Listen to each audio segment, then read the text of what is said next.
Let's talk about something that shakes the twin flame journey more than almost anything else: the moment the divine feminine withdraws.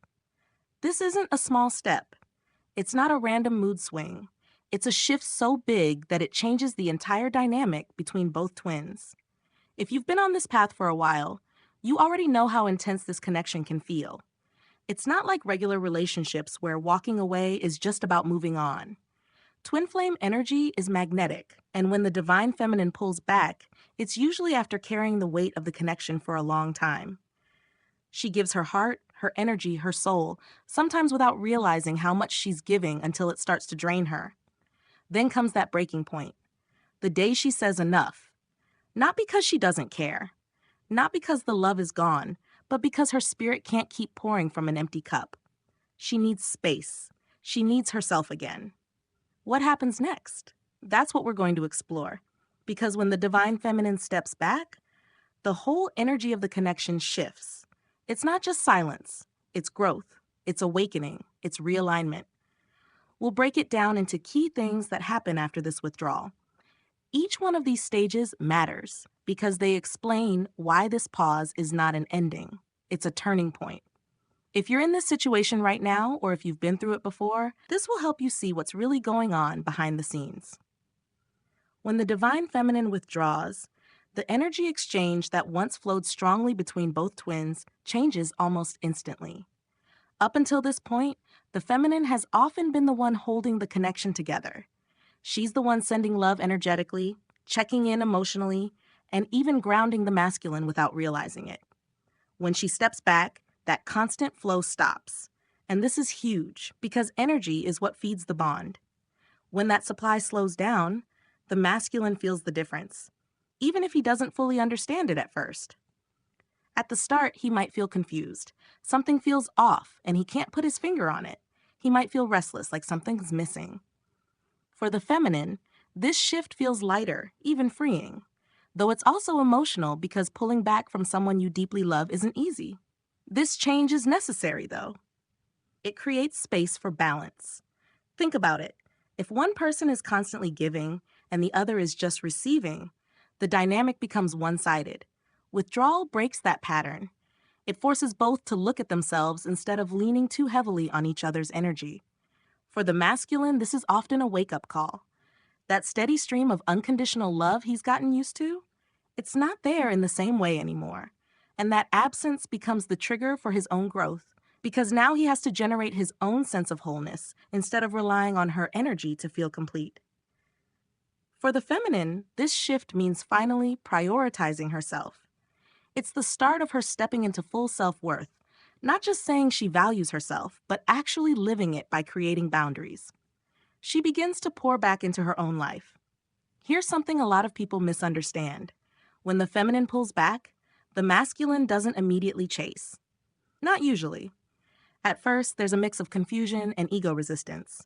He might even distract himself more: work, social life, anything to fill the gap. But over time, that void gets louder.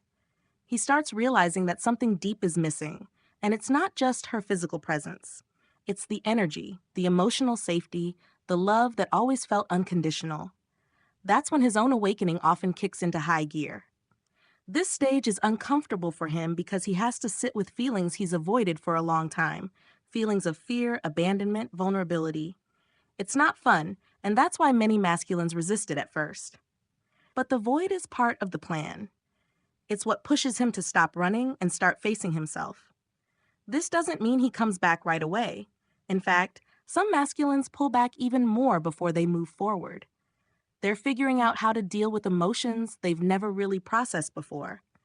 For some, this is the first time they've had to confront what true love actually feels like, and that realization can be overwhelming. For the feminine, knowing this can help her stay grounded, because when she pulls away, doubt can creep in. She might wonder, did I do the right thing? Is this going to push him away forever? The truth is, this withdrawal often brings the exact opposite effect in the long run. It's the absence that makes him feel the depth of the connection more than he ever did when she was giving freely. When the divine feminine withdraws, many people assume it's about anger or trying to get a reaction from the masculine. But that's not what's really happening. This step isn't about punishment at all. It's about finding herself again. For so long, she's been giving her energy to the connection. She's been holding space, showing patience, sending love, and hoping for things to align. Over time, that can be exhausting, even if it comes from a place of love. When she steps back, it's because she realizes something important. She has to come home to herself. She can't keep pouring from an empty cup. She needs to feel whole again, not just as someone's counterpart, but as an individual with her own identity, her own dreams, and her own life. This stage is powerful because it marks a turning point. She starts focusing on her personal growth again. Instead of spending hours thinking about the connection or waiting for signs, she puts that energy back into things that bring her joy. Maybe she picks up an old hobby she abandoned. Maybe she starts a new project, works on her career goals, or deepens her spiritual practice. She also begins to care for herself in ways she may have neglected before. Her health, her emotional well-being, her mental peace, these become priorities. She starts loving herself with the same devotion she once gave to the connection. That means more time for self-care, more focus on happiness, and less stress about things she can't control. And here's the key. This isn't selfish. A lot of feminines struggle with guilt during this phase because they feel like they're walking away from someone they deeply love. But loving yourself doesn't mean you love them any less. It means you finally understand that your well-being matters too. Real unconditional love doesn't exclude you. It includes you. It says, I can love you, but I won't lose myself doing it. What often surprises the feminine is how much lighter she feels after making this shift. The heaviness she carried starts to fade. Her mind becomes clearer.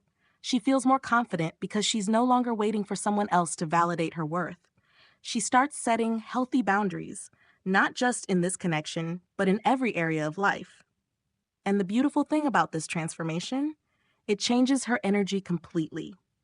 When she steps into her power, she glows differently. Her vibration rises, and that affects everything, including the connection. She doesn't have to chase, beg, or convince anyone. By loving herself fully, she naturally attracts better experiences, and the connection begins to shift towards something healthier. When the divine feminine pulls back, many people assume it means the connection is broken. But that's not true. Withdrawal doesn't mean disconnection, it means recalibration. The energy between the twins is being reset so that both can grow into balance. The twin flame bond works through mirroring.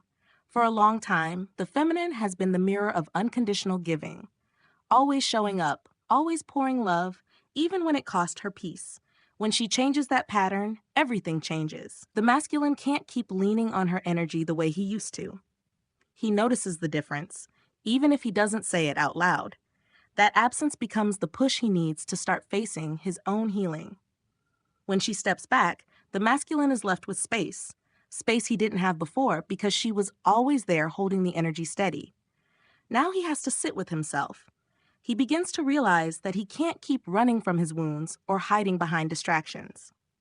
If he wants this connection, he has to rise to the same level of strength and wholeness that she's stepping into. That's when real growth starts for him. At the same time, the feminine learns an important lesson about love. She realizes that love doesn't mean sacrificing herself. It doesn't mean carrying all the weight while the other person figures things out. Real love is equal. It's about two people showing up fully, not one person doing all the work. This understanding changes everything for her. She no longer tolerates the imbalance because she knows her worth. This phase becomes the foundation for true union, not the chasing and running dynamic that creates so much pain, but a stable, healthy relationship where both twins choose each other freely from a place of strength. Neither is trying to fill a void. Neither is desperate for the other to complete them. They've done the inner work, and that makes all the difference. The connection becomes healthier, stronger, and more aligned because both have grown. So when they finally come back together, whether that happens soon or later, it feels completely different from before. It's calmer, it's mutual, it's grounded in respect and trust, not fear and dependency. And that's exactly what this journey is meant to create. Two whole souls coming together, not two broken ones clinging to each other. One thing people often forget about the twin flame journey is that it's not just about you and your counterpart. It's much bigger than that. This connection is part of a higher plan, and the universe plays a huge role in how everything unfolds. When the divine feminine withdraws, that space she creates is not empty. It's filled with divine orchestration. Think of it this way. When the feminine steps back, she's no longer forcing things, no longer trying to control how or when the masculine comes forward. That surrender creates room for the universe to work. Things start shifting behind the scenes in ways you can't always see. People, situations, and even opportunities get rearranged so both twins can move toward the version of themselves they're meant to become. During this time, alignment becomes the main focus. The universe is preparing both twins for union, but not in the way most people imagine. It's not about pushing them together before they're ready. It's about shaping them so when they do come together, it's stable, balanced, and lasting. For that to happen, certain lessons need to be learned. For example, the masculine may need to learn independence, not the kind that shuts people out, but the healthy kind where he feels strong and whole within himself. Without that, he would keep leaning on the feminine's energy instead of standing in his own power. On the other side, the feminine often needs to deepen her sense of self-worth. She needs to learn that her value doesn't come from holding the connection together or fixing everything. She's enough simply as she is. This is why separation isn't punishment, it's preparation. Every delay, every pause has a purpose. Sometimes the lessons are hard because they require old patterns to break. You might see careers changing, friendships ending, or even sudden spiritual awakenings. These shifts can feel overwhelming, but they're necessary for growth. And here's something beautiful. You'll often notice signs during this time that remind you the universe is involved. Angel numbers like 1111 or 2222 might start showing up everywhere. You might have vivid dreams about your counterpart or feel their energy strongly even when there's no physical contact. Little synchronicities pop up that seem too perfect to be coincidence. These are gentle reminders that this journey is guided and that you're not alone in it.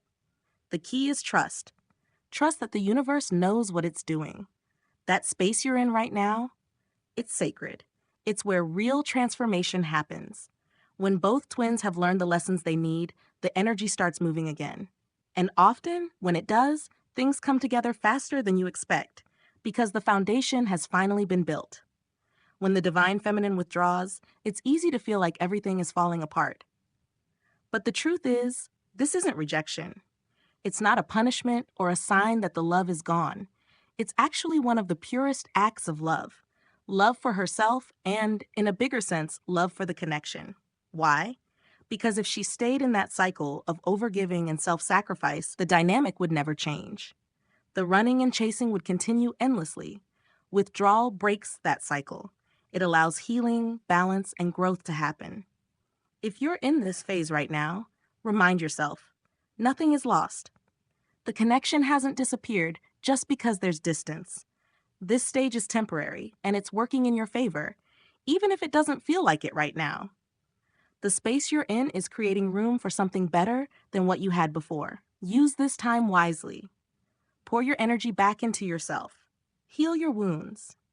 Focus on what makes you happy outside of this connection. The more you align with your best self, the more the entire dynamic shifts for the better. And when both twins finally reach that place where they can stand strong on their own, the union that comes afterward is unlike anything else. It's not desperate. It's not about filling a void. It's about two whole souls choosing each other freely. And that kind of love, that's what the journey has been leading you toward all along.